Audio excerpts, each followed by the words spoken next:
Hello friends, my Pacific wall में आप सभी का स्वागत है। फ्रेंड्स, आज हम बात करेंगे देवशयनी एकादशी की। आज की वीडियो में मैं आपको देवशयनी एकादशी की व्रत कथा सुनाऊंगी, व्रत का शुभ मुहूर्त तथा पारण का शुभ समय बताऊंगी। फ्रेंड्स, आषाढ़ मास के शुक्ल पक्ष की एकादशी को देवशयनी एकादशी कहा जाता है। फ्रेंड्स, मान्यता है कि देवशयनी एकादशी के दिन देव सोते हैं, इसलिए इसे देवशयनी एकादशी कहा जाता है। और फिर 4 माह के बाद देवों को उठाया जाता है। उस दिन को देव उठने एकादशी के नाम से जाना जाता है। इस बीच के अंतराल को चतुर्मास कहा जाता है। फ्रेंड्स, इन 4 महीनों में जब हमारे देव सोए हुए होते हैं, यानी कि श्री हरि विष्णु भगवान जब शयन मुद्रा में होते हैं, तो कोई भी शुभ मांगलिक कार्य नहीं किया जाता है, यानी कि विवाह, गृह प्रवेश आदि कार्य नहीं किए जाते हैं। देव उठने एकादशी पर देवों के उठने के बाद ही मांगलिक कार्य शुरू किए जाते हैं। फ्रेंड्स, अब मैं आपको बताऊंगी कि देवशयनी एकादशी किस दिन की जाएगी तथा पारण का शुभ मुहूर्त क्या रहेगा। इस साल देवशयनी एकादशी का व्रत 20 जुलाई दिन मंगलवार को रखा जाएगा।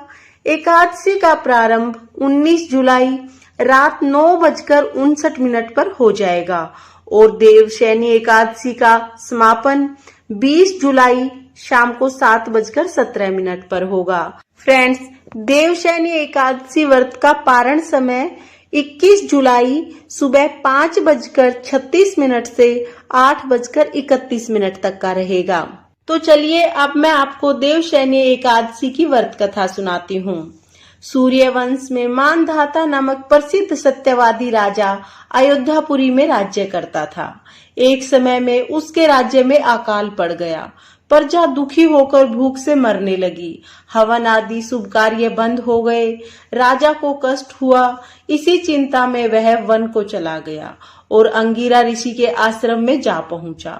वह ऋषि से बोला, हे सप्त ऋषियों में श्रेष्ठ अंगिरा जी, मैं आपकी शरण में आया हूँ। मेरे राज्य में अकाल पड़ गया है। प्रजा कहती है कि राजा के पापों से प्रजा दुखी है। मैंने अपने जीवन में किसी प्रकार का कोई पाप कार्य नहीं किया है। आप दिव्य दृष्टि से देखकर कहो कि अकाल पड़ने का कारण क्या है। अंगिरा ऋषि बोले, सतयुग में ब्राह्मणों का वेद पढ़ना और तपस्या करना धर्म है, परंतु आपके राज्य में आजकल एक शूद्र तपस्या कर रहा है। शूद्र को मारने से दोष दूर हो जाएगा और प्रजा सुखी हो जाएगी। राजा मानधाता बोले, मैं उस निरापराध तपस्या करने वाले शूद्र को नहीं मारूंगा। आप इस कष्ट से छूटने का कोई दूसरा सुगम उपाय मुझे बता दीजिए। ऋषि बोले, सुगम उपाय कहता हूँ, भोग तथा मोक्ष देने वाली देवशयनी एकादशी का व्रत करो। उसके प्रभाव से चातुर्मास तक वर्षा होती रहेगी। इसी एकादशी का व्रत सिद्धियों को देने वाला तथा उपद्रवियों को शांत करने वाला है। मुनि की शिक्षा से मानधाता ने प्रजा सहित एकादशी का व्रत किया और कष्टों से छुटकारा पाया। इसका महात्म्य पढ़ने या सुनने से अकाल मृत्यु का भय दूर हो जाता है। देवशयनी एकादशी के दिन तुलसी का बीज पृथ्वी या गमले में बोया जाए तो महापुण्य प्राप्त होता है।